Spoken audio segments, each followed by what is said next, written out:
ये आकाशवाणी है। चर्चा का विषय है, कार्यक्रम के अंतर्गत प्रस्तुत है 26वें राष्ट्रीय युवा महोत्सव पर चर्चा। इसमें भाग ले रही हैं वरिष्ठ पत्रकार मोना पारसारथी और आकाशवाणी संवाददाता निखिल कुमार। 12 से 16 जनवरी के बीच कर्नाटक के हुबली धारवाड़ में 26वें राष्ट्रीय युवा महोत्सव का आयोजन हो रहा है। केंद्रीय युवा कार्यक्रम और खेल मंत्रालय कर्नाटक सरकार के सहयोग से इस महोत्सव को आयोजित कर रहा है। 2047 तक भारत को विकसित राष्ट्र बनाने के संकल्प में भारत की युवा शक्ति की अहम भूमिका है। इसलिए इस बार के महोत्सव में विकसित युवा विकसित भारत विषय को रखा गया है। युवा राष्ट्र निर्माण में अपना योगदान देने के लिए प्रेरित हो सकें, संस्कृति, कला और राष्ट्र की परंपरा से जुड़कर उसके प्रचार में अपना योगदान दे सकें। इसके लिए हर साल राष्ट्रीय युवा महोत्सव का आयोजन किया जाता है। ये महोत्सव देश के सभी हिस्सों से विविध संस्कृतियों को एक साझा मंच पर लाने का अवसर प्रदान करता है और इसमें भाग लेने वाले युवाओं को एक भारत श्रेष्ठ भारत की भावना से जोड़ता है। स्वामी विवेकानंद की जयंती के उपलक्ष्य में मनाए जाने वाले राष्ट्रीय युवा दिवस से ही इस महोत्सव की शुरुआत होगी। प्रधानमंत्री नरेंद्र मोदी कल कर्नाटक के हुबली में इस वर्ष के राष्ट्रीय युवा महोत्सव का उद्घाटन करेंगे। एक भव्य उद्घाटन समारोह का आयोजन किया जाएगा। इस समारोह में 30,000 से अधिक युवा शामिल होंगे, जहां प्रधानमंत्री उनके साथ देश के विकास और युवाओं के योगदान का विजन साझा करेंगे। 5 दिन तक चलने वाले इस महोत्सव के दौरान विभिन्न क्षेत्रों में अपना योगदान दे रहे करीब 7,500 से युवा प्रतिनिधि शामिल होंगे। वे तमाम गतिविधियों में अपनी भागीदारी निभाएंगे। महोत्सव में विभिन्न विषयों पर चर्चाओं परिचर्चाओं का आयोजन किया जाएगा। छात्र केंद्रित शासन और डिजिटल इंडिया जैसे विषय चर्चा का केंद्र रहेंगे। युवाओं के समूह कई गोष्ठियों के माध्यम से इस बारे में चर्चा करेंगे कि छात्र केंद्रित शासन को कैसे सुविधाजनक बनाया जाए। कई खेल गतिविधियां भी इस महोत्सव का आकर्षण का केंद्र रहने वाली हैं। विशेष तौर पर पारंपरिक खेलों को प्रोत्साहन देने के लिए और युवाओं में उनके प्रति रुचि पैदा करने के उद्देश्य से प्रदर्शनियों का आयोजन किया जा रहा है। लोक नृत्य और लोकगीत जैसे सांस्कृतिक कार्यक्रमों का आयोजन किया जाएगा, जिनमें विभिन्न राज्यों के समूह भाग लेंगे। ये आयोजन प्रतियोगिता के रूप में होगा। सामाजिक विकास मेला, युवा कृति, एडवेंचर फेस्टिवल, सुविचार और युवा कलाकार कैंप ये ऐसे आयोजन होने जा रहे हैं जिनमें युवा बढ़ चढ़कर भाग लेंगे। इस महोत्सव में कई कार्यक्रमों का पूरे देश में लाइव प्रसारण किया जाएगा ताकि करोड़ों युवा पूरे महोत्सव में शामिल हो सकें। इस वर्ष ये महोत्सव हरित युवा महोत्सव के रूप में मनाया जा रहा है, जहां कटलरी, नैपकिन और इस्तेमाल में आने वाली जरूरी चीजों का इको फ्रेंडली उपयोग किया जा रहा है। सभी स्मृति चिन्ह, पदक और स्टेशनरी का अधिकतर सामान रीयूजेबल मटेरियल से बने हैं। डिस्पोजल के उपयोग को कम करने के लिए वाटर रिफिलिंग स्टेशन स्थापित किए गए हैं। 15 जनवरी को कर्नाटक के 31 जिलों से 5 लाख लोग सवेरे 6 बजे से 8 बजे के बीच एक योगाथन में हिस्सा लेंगे। केंद्रीय युवा कार्यक्रम और खेल मंत्री अनुराग सिंह ठाकुर ने इस बार के युवा महोत्सव की घोषणा करते हुए कहा था कि जब हम आजादी का अमृत महोत्सव मना रहे हैं तो इस महोत्सव का उद्देश्य अमृत काल के दौरान राष्ट्र निर्माण में युवाओं की भूमिका को बढ़ाना है। इसलिए ये अवसर युवाओं के बीच प्रधानमंत्री द्वारा दिए गए पंच प्रण के संदेश को प्रसारित करने का एक प्रयास होगा। हर वर्ष स्वामी विवेकानंद जी के जन्म दिवस पर नेशनल यूथ फेस्टिवल का आयोजन भारत सरकार के युवा कार्यक्रम विभाग द्वारा करवाया जाता है और देश भर के हर राज्य और यूनियन टेरिटरी से हजारों विद्यार्थी इसमें भाग लेने आते हैं। इस बार भी देश के कोने कोने से जहां एक और 7,500 से ज्यादा विद्यार्थी इसमें आएंगे, भाग लेंगे नेशनल यूथ फेस्टिवल में। कुल मिलाकर ओपनिंग कार्यक्रम में 30,000 से ज्यादा युवाओं की भागीदारी होगी और प्रसन्नता की बात यह है कि दुनिया के सबसे लोकप्रिय नेता प्रधानमंत्री नरेंद्र मोदी जी उद्घाटन के लिए हुबली धारवाड़, जहां पर नेशनल यूथ फेस्टिवल को इस वर्ष 12 तारीख को करवाया जाएगा, उसका उद्घाटन करेंगे, मुख्य अतिथि होंगे। हुबली धारवाड़ ये 2 ट्विन सिटीज की मैं जब बात करता हूं तो एक शिक्षा के केंद्र भी हैं। अब इस पूरे फेस्टिवल में 7 दिन में क्या होने वाला है? 12 तारीख को शुरुआत होगी, 16 तारीख को इसका समापन होगा। कंपटीशन इवेंट्स होंगे, नॉन कॉम्पिटिटिव इवेंट्स भी होंगे, जहां एक और आजादी का अमृत महोत्सव मना रहे हैं और युवाओं की भूमिका अमृत काल में सशक्त हो और बढ़कर आए। और पंच प्रण की बात जो माननीय प्रधानमंत्री जी करते हैं वो युवाओं को ही उसको जन जन तक ले जाने का काम भी करना है, उसको लागू भी करना है। श्री अनुराग सिंह ठाकुर ने यह भी कहा कि भारत इस साल G20 की अध्यक्षता कर रहा है, जो हर भारतीय के लिए बड़े गर्व की बात है। युवा कार्यक्रम और खेल मंत्रालय G20 के तहत यूथ 20 गतिविधियों के लिए पूरे देश में वाई टॉक्स का आयोजन कर रहा है। राष्ट्रीय युवा महोत्सव Y20 की थीम के बारे में युवाओं को संवेदनशील बनाकर देश भर में उनकी भागीदारी को सुनिश्चित करेगा। उन्होंने बताया कि प्रतिभागी Y20 के संदेश और विषयों को देश के कोने कोने तक ले जाएंगे। उन्होंने बताया कि वाई टॉक्स के जरिए युवाओं में कई विषयों को लेकर जागरूकता के साथ साथ समाधान के लिए उनके योगदान पर भी बात हो रही है। इन चर्चाओं में जहां एक तरफ विश्व में शांति स्थापित करने के लिए युवाओं की भूमिका पर बल दिया जा रहा है, वहीं पर्यावरण संरक्षण से जुड़े विषयों के मामले में उनके योगदान पर भी संवाद हो रहा है। श्री ठाकुर ने बताया कि इन चर्चाओं में आपदा प्रबंधन में युवाओं के योगदान पर भी बात हो रही है। उन्होंने बताया कि ये चर्चाएं इस लिहाज से भी अहम है कि युवाओं को भारत में शक्ति और सुरक्षा के सरकार के प्रयासों से भी अवगत कराया जा सके। G20 की प्रेसिडेंसी भारत को मिली है, अपने आप में एक ऐतिहासिक पल हम सब के लिए है। और G20 के अंतर्गत यूथ 20 का जो आयोजन देश भर में अलग अलग जगह पर इसकी मीटिंग्स होंगी, लेकिन हमारा प्रयास है कि नेशनल यूथ फेस्टिवल में जो देश भर का युवा यहां पर आया है उसको Y20 की जानकारी भी दें, और ये युवा जब अपने राज्य वापस जाएं तो वाई टॉक्स इसका आयोजन देश भर में यूनिवर्सिटीज और कॉलेजेस में हो।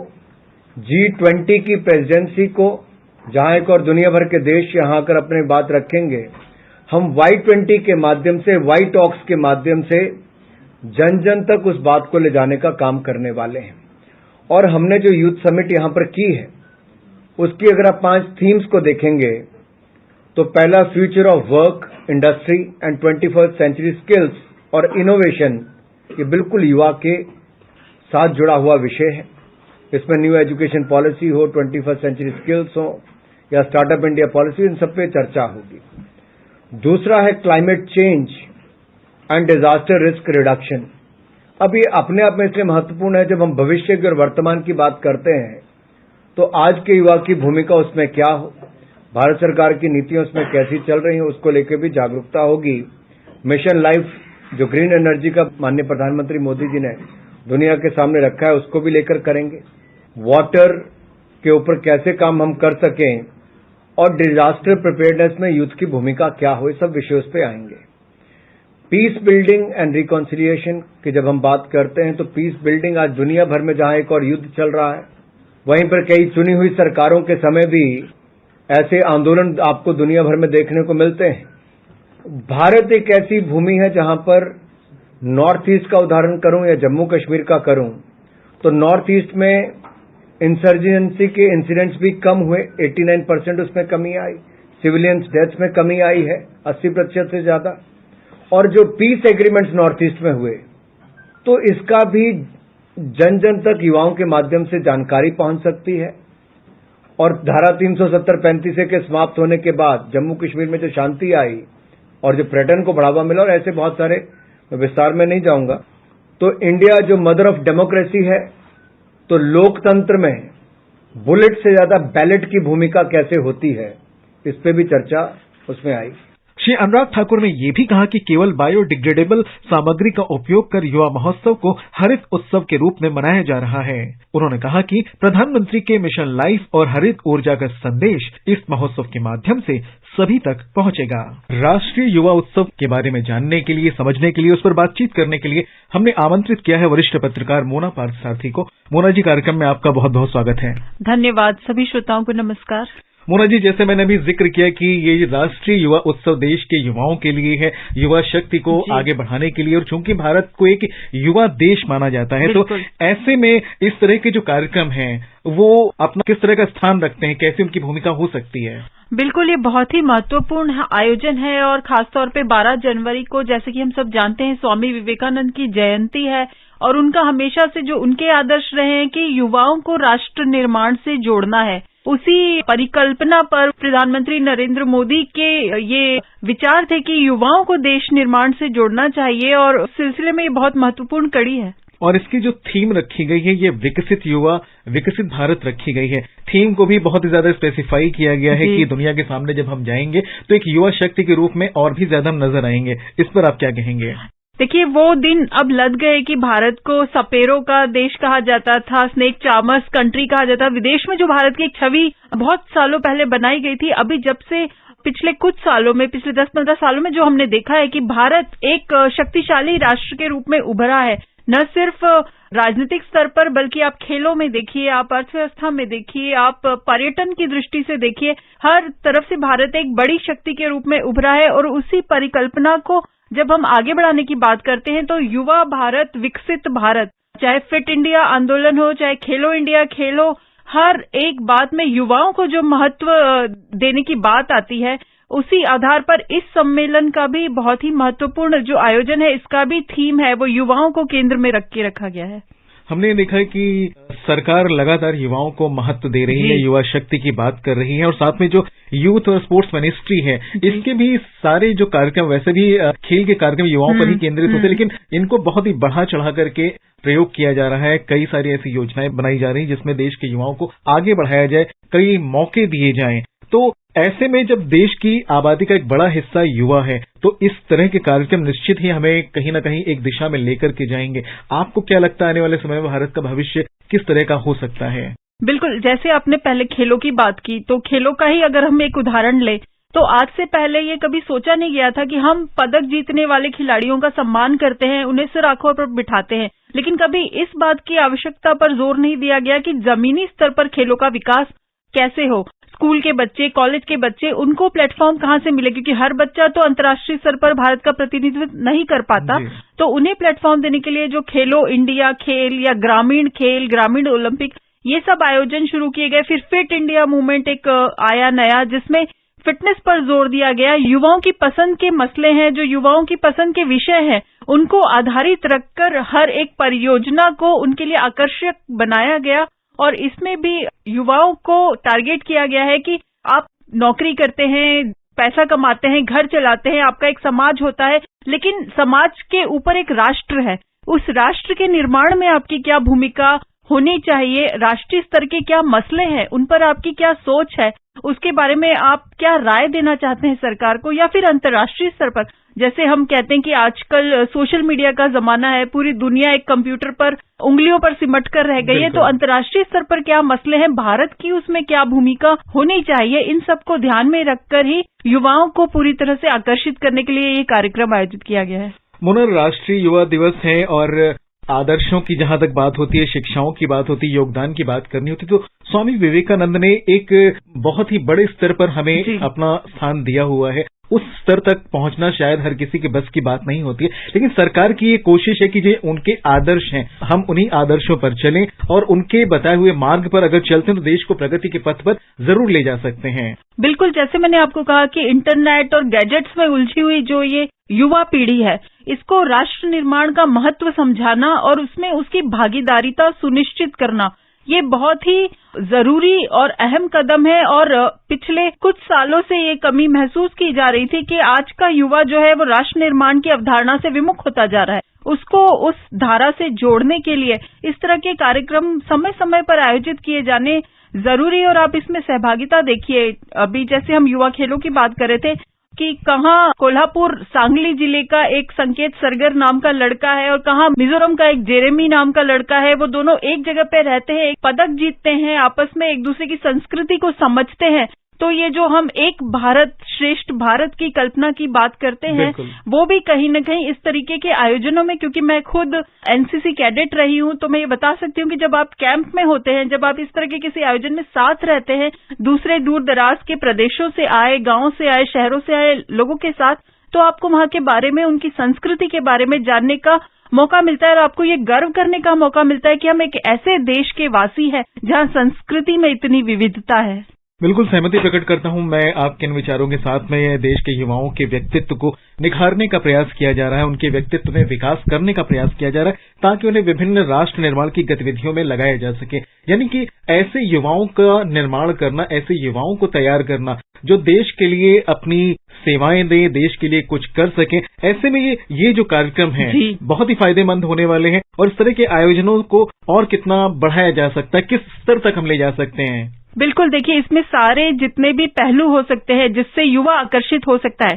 आज का युवा, उसके पास बिल्कुल समय नहीं है, वो प्रीचिंग में भरोसा नहीं करता कि आप उसको बुलाएंगे, उपदेश देंगे कि देश के बारे में आपकी क्या सोच है, आपकी क्या राय होनी चाहिए, उसमें उसका बिल्कुल आकर्षण नहीं होगा। लेकिन इसको इस तरीके से तैयार किया गया है, जैसे इसमें फूड फेस्टिवल है, इसमें एडवेंचर एक्टिविटीज है, इसमें टॉक शोज हैं, तो ये सारी युवाओं को आकर्षित करने वाली गतिविधियां हैं। इससे जरूर मुझे लगता है कहीं ना कहीं सोच बदलेगी। अभी आपने एक भारत श्रेष्ठ भारत का जिक्र किया था, जो कि सरकार की एक महत्वपूर्ण योजना है। राज्यों को एक दूसरे के साथ में जोड़ा जा रहा है, एक संस्कृति दूसरे संस्कृति से मिल रही है, लोग एक दूसरे को समझ रहे हैं। तो ये किस तरह का ये प्रयास है, कैसा ये प्रयास है जहां पर लोग एक दूसरे को समझ रहे हैं और किस दिशा में हम जा रहे हैं? ये बहुत ही जरूरी प्रयास है, क्योंकि होता यह है कि भारत इतना बड़ा देश है, इतने विशाल देश है, पग पग यहाँ भाषा बदल जाती है, बोली बदल जाती है।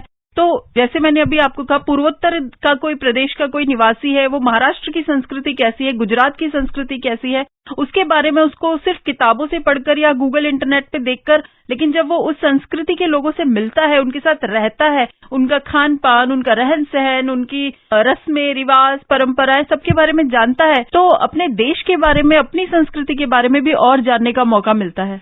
अभी हाल में ही तमिल संगमम कार्यक्रम बनारस में आयोजित किया गया। बहुत बड़े पैमाने पर ये कार्यक्रम आयोजित हुआ, जिसमें कई सारे युवाओं ने भाग लिया है। ऐसे कार्यक्रमों की कितनी नीड आपको लगती है? मैं खुद भी उस समय वहां पर थी और मैंने देखा युवाओं में जिस तरीके का जोश था। जो बनारस के युवा थे, उन्होंने किस तरह से तमिलनाडु से आए, दक्षिण भारत से आए युवाओं का स्वागत किया और कैसे एक रंग में रंग दिया। ऐसे लगता था कि मानो ये हमारा पूरा देश जो है वो एक राष्ट्रीयता के सूत्र में उसको पिरोने वाला ये कार्यक्रम था। और बिल्कुल इस तरीके के आयोजन होने जरूरी है, समय समय पर होने जरूरी है, ताकि वही जो मैं बार बार कहती हूँ कि गूगल, क्रिकेट, फिल्म, इससे बाहर निकलकर हमारी संस्कृति पर युवा गर्व कर सके। एक बार फिर से मगर राष्ट्रीय युवा उत्सव का जिक्र करें तो हमने ये देखा कि प्रधानमंत्री लगातार हमेशा कुछ न कुछ ऐसा दिखाते रहते हैं कि किसी एक युवा ने कोई अगर काम किया, बहुत दूर दराज का वो व्यक्ति है, उन तक अगर उसकी जानकारी पहुंचती है तो वो ये कोशिश करते हैं कि देश के और लोगों को भी उसके बारे में पता चले। प्रधानमंत्री के इन प्रयासों पर आप क्या कहेंगे? बिल्कुल, बहुत ही मायने रखता है। मैं जैसे लगातार देखती हूँ ट्विटर पे वो जितने एक्टिव रहते हैं, कहाँ पर किस भारतीय ने कौन सी उपलब्धि हासिल की है, चाहे वो जैसे गोल्डन ग्लोब मिला है आरआरआर को, उसको लेकर बधाई देना हो, चाहे किसी खेल में कोई खिलाड़ी हार जाता है, न सिर्फ जीतने पर, वो हारने पर भी इतनी हौसला अफजाई करते हैं कि दोबारा दूने जोश के साथ वो मैदान में उतरने के लिए तैयार हो जाता है। तो आपका प्रधानमंत्री अगर आपसे सीधे संवाद कर रहे हैं, आपको हौसला अफजाई कर रहे हैं, आपकी जीत पर आपकी पीठ ठोक रहे हैं, तो ये सब चीजें छोटे छोटे शहरों से, छोटे छोटे गांवों से, कस्बों से बड़े बड़े सपने लेकर अंतर्राष्ट्रीय मंच पर छा जाने की इच्छा लेकर निकले जो युवा हैं, उनके लिए ये बहुत मायने रखती हैं।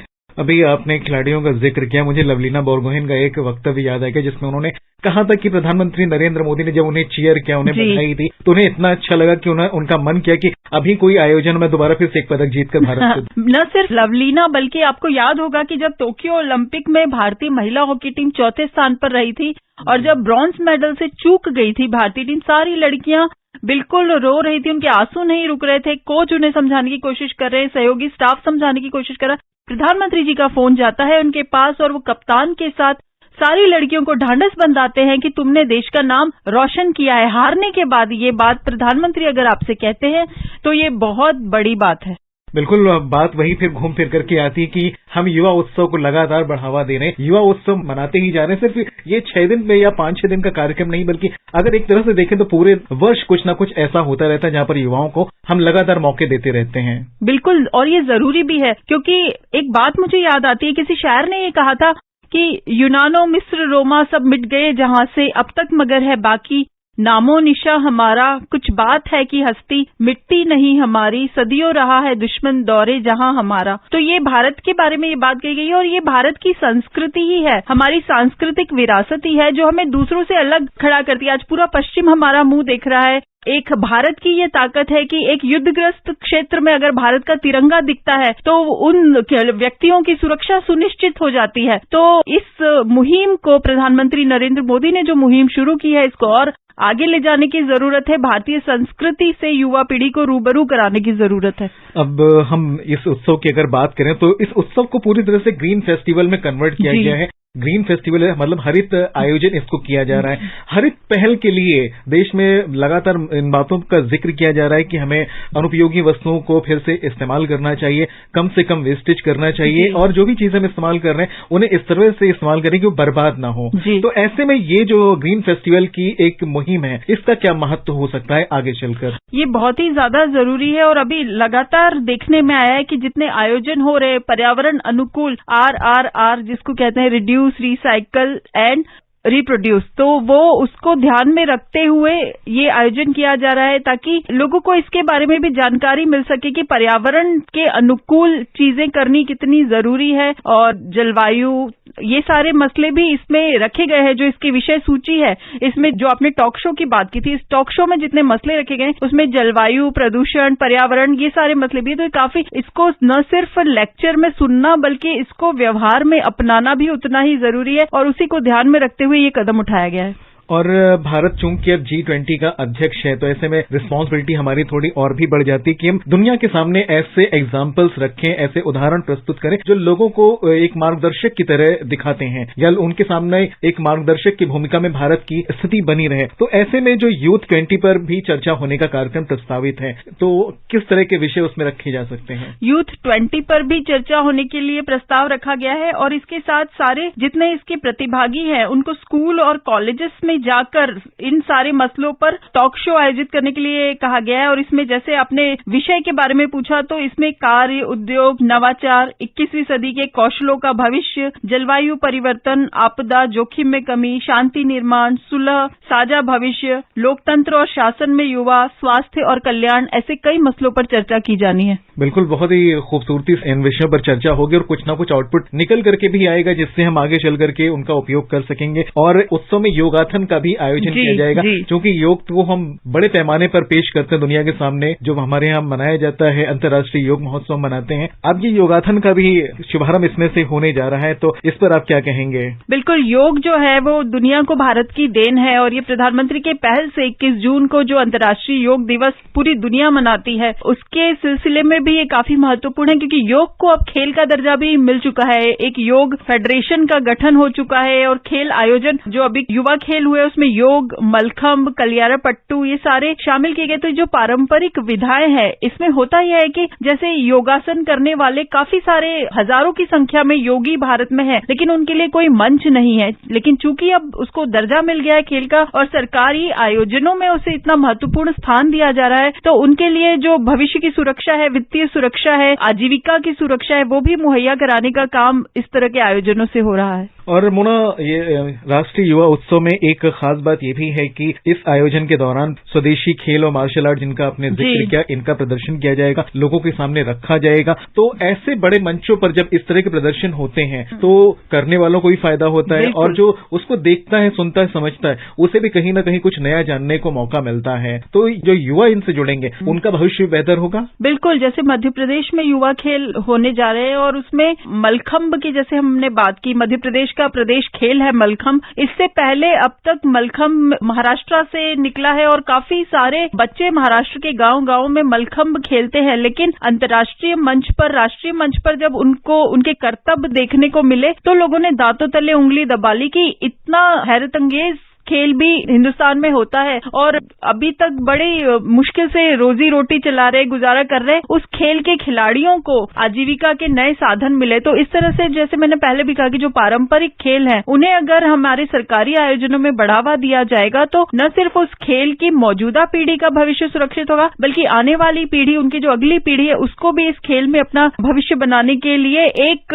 मंच मिलेगा। मोना, आप मानते हैं कि इस पूरे आयोजन में हमें एक पूरा मिनी इंडिया देखने को मिलेगा? बिल्कुल मिलेगा। कश्मीर से कन्याकुमारी तक और असम से पंजाब तक दूर दराज के जगहों से, इलाकों से युवा आएंगे और यहाँ पर एक मिनी इंडिया की छवि हमें देखने को मिलेगी। और युवा उत्सव की अगर हम जब बात करते हैं तो हमें हमारे जो युवा कार्यक्रम और खेल मंत्री हैं श्री अनुराग सिंह ठाकुर जी, वो लगातार कोशिश में रहते हैं कि हमेशा ऐसे आयोजन किए जाए जिनसे देश के युवाओं को मौके मिलते रहे। ऐसा नहीं कि सिर्फ एक आयोजन किया गया, एक गतिविधि आयोजित की गई, उसके बाद लोगों को मौके नहीं मिले। जब एक में से कोई चूक जाता है तो दूसरे में उसे मौका मिलना स्वाभाविक हो जाता है। जी बिल्कुल, काफी ऊर्जावान है और एक युवा खेल मंत्री होने का यही फायदा है कि कभी वो आपको जिम में कसरत करते नजर आते हैं, कभी साइकिलिंग करते नजर आते हैं और समय समय पर जब जहां जरूरत होती युवाओं की हौसला अफजाई करते हुए नजर आते हैं। तो इससे काफी प्रेरणा मिलती है कि चाहे वो खिलाड़ी हो चाहे गैर खिलाड़ी हो। अगर मैंने जैसे पहले भी कहा कि जब प्रधानमंत्री स्वयं इस तरह के आयोजनों में रुचि लेते हैं तो निश्चित तौर पर आगे के लिए भी वो रास्ते खुल जाते हैं। आपने आगे के लिए रास्ते खोलने की बात बताई है। अभी कई सारे आयोजन होने वाले हैं। अभी हम अगर ओलंपिक का जिक्र करें तो अब अगले ओलंपिक भी बहुत ही नजदीक है, ज्यादा दूर नहीं, हमारे बस 1-1.5 साल का समय हमारे पास बचा हुआ है। पिछले ओलंपिक और अगले ये जो ओलंपिक होने वाले पेरिस में, इनके बीच की जो तैयारियां हैं उन पर आप क्या कहना चाहेंगे? देखिए, ओलंपिक से पहले अभी परसों से हॉकी विश्व कप भारत में हो रहा है उड़ीसा में, और भारतीय टीम प्रबल दावेदार है इस बार खिताब की। आखिरी बार हमने 48 साल पहले इकलौता खिताब जीता था और अभी उम्मीद है कि जैसे टोक्यो में भारतीय हॉकी टीम ने 41 साल का इंतजार खत्म करके कांस्य पदक जीता, उसी तरह से उस प्रदर्शन को यहाँ दोहराएगी। और ओलंपिक की आपने बात की, पेरिस ओलंपिक 2024 में बहुत कम समय रह गया है। टोक्यो ओलंपिक में हमारा प्रदर्शन न सिर्फ ओलंपिक बल्कि पैरालंपिक में भी हमारा प्रदर्शन बहुत अच्छा रहा और सरकार की विविध योजनाएं हैं, जैसे टारगेट ओलंपिक पोडियम उनमें से एक है। उसके जरिए खिलाड़ियों की तैयारियों, प्रशिक्षण और कोचिंग और विदेश में उनके एक्सपोजर का पूरा जो खर्च है वो सरकार वहन करती है। यानी खिलाड़ियों को अब सिर्फ अपनी ट्रेनिंग पर फोकस करना है, बाकी सारी मैदान से इतर जिम्मेदारियां सरकार के जिम्मे है। तो अब पूरा फोकस ओरिएंटेड ट्रेनिंग जिसको कहते हैं, साइंटिफिक ट्रेनिंग जिसको कहते हैं, वो हो रही है और उम्मीद यही करते हैं कि पेरिस में पिछली बार की तुलना में अधिक पदक भारत की झोली में आएंगे। बिल्कुल, हम भी यही उम्मीद करते हैं कि ये जो हम राष्ट्रीय युवा उत्सव आयोजित कर रहे हैं, इसमें से भी कुछ ऐसे लोग निकल करके आए जो देश का नाम रोशन करें और ओलंपिक जैसी जो स्पर्धाएं होती, खेल कार्यक्रम होते, वहां भी पदक जरूर जीते। एक बात ही मेरे मन में आ रही है, मैं सोच रहा हूँ वो भी मैं आपसे पूछ लेता हूँ। हमने अभी देखा कि अग्निवीर जो देश में अब आ रहे हैं, जिनकी अब शुरुआत की गई देश में, देश की सेवा करने के लिए युवाओं को मौका मिलेगा। चूंकि ये कार्यक्रम युवाओं से जुड़ा हुआ, तो मैं सोचा कि क्यों ना इसके बारे में आपकी राय जानी जाए। बिल्कुल, मैंने देखा है कि बहुत सारे युवाओं का सपना होता है भारतीय फौज में भर्ती होना, देश की सेवा करना, क्योंकि हमारी जो एक सोच है, अब तक हमारा ये मानना है कि जितनी सेवा देश की आप फौज में रह के कर सकते हैं वो एक फील ही अलग होता है। और युवाओं की उस भावना को सम्मान देते हुए अग्निवीर जो शुरू की गई है योजना, और उसको लेकर काफी युवा पीढ़ी में उत्साह है और मुझे लगता है कि इससे उन्हें सीधे देश सेवा से जुड़ने का मौका मिल सकेगा। देश सेवा से जुड़ने का मौका मिलेगा, कुछ नया करने का मौका मिलेगा। और ये भी है कि युवाओं को वहां से अगर जब अपनी सेवा पूरी कर लेते हैं तो उन्हें ट्रेनिंग दी जाएगी, ट्रेनिंग के साथ में जो कोर्स करेंगे उसके लिए उन्हें मौका दिया जाएगा। साथ ही रक्षा मंत्री राजनाथ सिंह ने भी सभी से ये आग्रह किया कि जब भी अग्निवीर बाहर निकल कर गए उन्हें अपनी सेवाओं में मौके दिए जाएं। तो ये किस तरह की पहल हो सकती है? बहुत जरूरी है। अगर सरकार की तरफ से ये सरकार ने आह्वान किया है, चाहे वो कारपोरेट जगत हो चाहे कोई और उपक्रम हो सामाजिक, अग्निवीरों को प्राथमिकता देने के लिए, तो जब कोई एक युवा अगर इस योजना से जुड़ रहा है तो उसे भविष्य को लेकर चिंता करने की जरूरत नहीं है, क्योंकि सरकार ने जब आह्वान किया है तो इसका मतलब है कि उसका भविष्य सुरक्षित है। बिल्कुल मोना, हमसे जुड़ने के लिए और तमाम बातों पर चर्चा करने के लिए आपका बहुत बहुत शुक्रिया। शुक्रिया। अभी आप सुन रहे थे 26वें राष्ट्रीय युवा महोत्सव पर चर्चा। इसमें भाग ले रही थीं वरिष्ठ पत्रकार मोना पार्थसारथी और आकाशवाणी संवाददाता निखिल कुमार। ये कार्यक्रम आकाशवाणी के समाचार सेवा प्रभाग द्वारा प्रस्तुत किया गया। इसे आप हमारे mobile app news on AIR और YouTube channel news on AIR official पर भी सुन सकते हैं। इस कार्यक्रम के संबंध में अपनी प्रतिक्रिया आप हमें ईमेल कर सकते हैं। पता है airnsdtalks@gmail.com। ये कार्यक्रम फिर से सुनने के लिए लॉग ऑन करें हमारी वेबसाइट newsonair.gov.in।